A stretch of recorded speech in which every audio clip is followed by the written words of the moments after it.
This reading is for Taurus. This reading is for Taurus. And I can hear really heavy drums. Like they're not as if you're playing anything. It's just boom, boom, boom, boom. So I don't know if you've just finished with a run that would make your heart do that, or if you're actually just using the bottom part of the kick on the drum set and using that as you're listening to this, trying to come up with some kind of song to go along with this reading, or you're just fooling around right now on the drum set. But I can hear boom, boom. Or you have some kind of construction going on, or something that would give that sound. I don't believe it's a headache, because it does not feel like it's a headache to me. But it feels like a booming sound that's coming. Okay, so you've got the Five of Cups in the upright. And there's supposed to be a celebration that's supposed to be coming up fairly soon here. There's the Five of Wands. I think it's like almost like a family reunion that's supposed to be coming up. And you have the Page of Wands in the upright. Okay, so what we have here, I'm going to use my Energy Oracle cards. So some of you are feeling a bit of regret. You're feeling some type of disappointment, or some grief, some loss. This could be a relationship, or this could be, since it's a family reunion, you're missing family members that have passed away recently. And I can actually see somebody saying, I'm going to drink this to you, and it's like a goblet of red wine. Like, it's not a normal wine glass. It's like a goblet. It's not a wine glass. Community, a getting together. Like I said, there's going to be some kind of family reunion coming up for Taurus. A storm warning. Now, a storm warning could actually be what it says, that there is a storm that's on its way to the area you're going towards, or it could be there's a storm brewing within family members. And with your next card being competition, being rivalry, conflict, disagreements,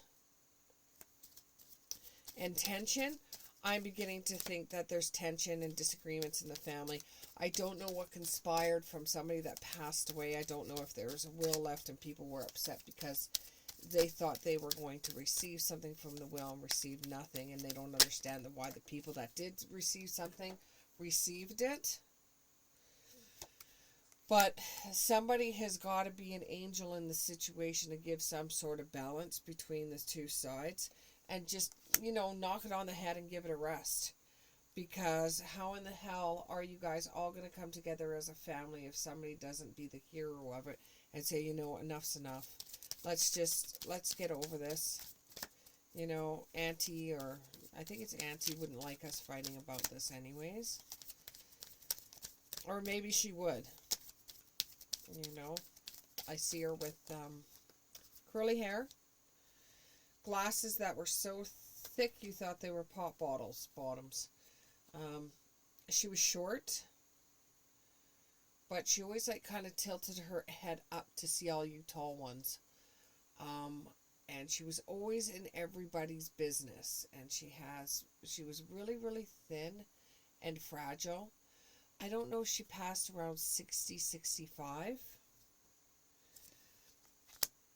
But there's always a good and a bad to the situation at hand. If somebody could go into the family once the arguments start and try to find out what the main argument is about, and find out why things are going on. You can agree to disagree and be the yin and yang, you know, both opposites coming together for a greater good. You'll be using your gut for this one. You know, you already know when um, whoever wanted to get together and have this family reunion, your gut already told you that there was going to be some kind of happening that was going to come about. So you're already thinking and you're already planning, and you've already got a strategy how you're going to handle things when the evil eye comes your way, or if you're being dragged into something that you really don't want any part of the drama at hand. Depending on what you say, there is going to be others that are going to find what you say very inspirational. You know, they will find that you sitting everybody down and getting involved and saying, hey, you know what, maybe we shouldn't do this anymore. You're a very free thinker. So you will have the majority of the family listen to you, and the others will just say, well, you know, I still don't like what you're saying, but you have a point. And it's more like the family does start coming around, but blossoming in abundance. The family will start to blossom if you say what's on your mind, because it seems like you're the middle person in the family. You're the one that's always trying to keep the peace with everybody else, and when everybody starts arguing, you're the one that turns around and stops them from arguing. It's like you're like the head of the family by misconception or indecisions. You just became like the head of the family. Why? Because you stood up. You put yourself there. And it was probably because you were just tired of this going on over and over and over. Especially when you guys had barbecues or you had anything that you would get together as a family. And these kind of fights and arguments coming up all the time was just giving you a headache. Because you just didn't want to be in a family situation like that. And you just did not want to have that going on and on. It's like you're damned if you do and damned if you don't with the cornucopulus card. And now of that card, I've put back about 4 times as I've been going through the deck, because I'm like, no, that doesn't make any sense. But yeah, it kind of does when it comes out 4 times. Cornucopulus. You're damned if you do and damned if you don't. It's going to happen whether you like it or not.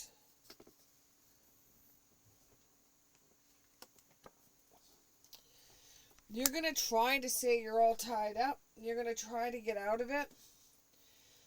But you know that without you being there to monitor the way the family's behaving to each other, you know it's going to end badly.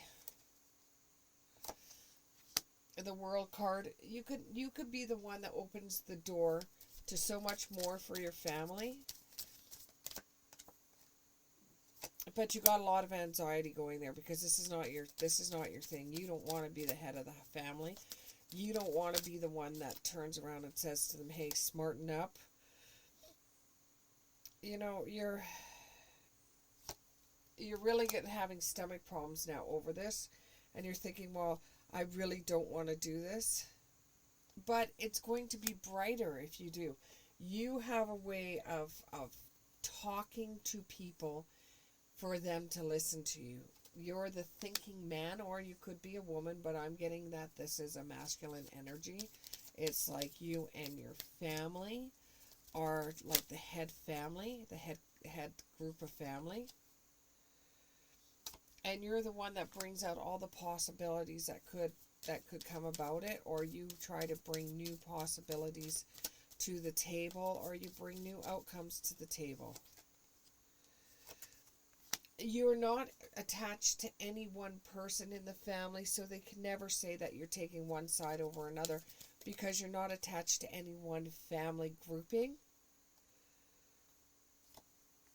But the one problem that a lot of your family has is there's a group of family members that do not have any financial means, and there's another group that has financial restraints. So one group has money, the other group does not. So whenever you go out for get together, whenever you get together for a get together, everybody is trying to,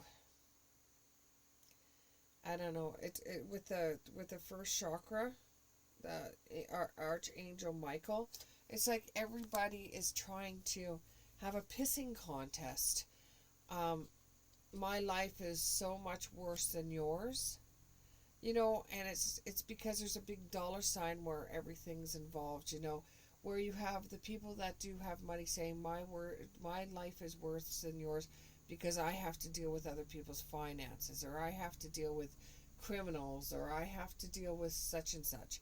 And the other ones are saying, well, that I wish I had the money that you did to deal with all those people because I would spend it differently than what you're spending it. And when you get right down to it, everybody's money is the same. The bills are the same. It's just one person's bills are higher than the other. It's like you've got to bring the family together and work on a common ground. You have the garden gate. You have to somehow make the family realize that not everything is going to be good on anybody's side of the family or side of the fence. You have some people that live on the other side of the tracks and some people that live, on the better side of town and the worse side of town. But if you could come together and talk over the garden gate, things would be a lot easier if they could just say, well, keep money out of conversations, or, if somebody needs help, try to see if you can't help them build a better financial plan, or something like that, because it's just a clash all the time of where you're going to go to have a family reunion, who can afford it, who can't. It's always this clash over and over, and one group always thinks that the other group is trying to rub their nose in it. And it's just, if you could get a common ground, or you could get some kind of sport that you guys all like to do together, you could bring the family dynamic back together so that you're not having such a hard time with each other. Thank you very much, Taurus, and we'll see you in the next one.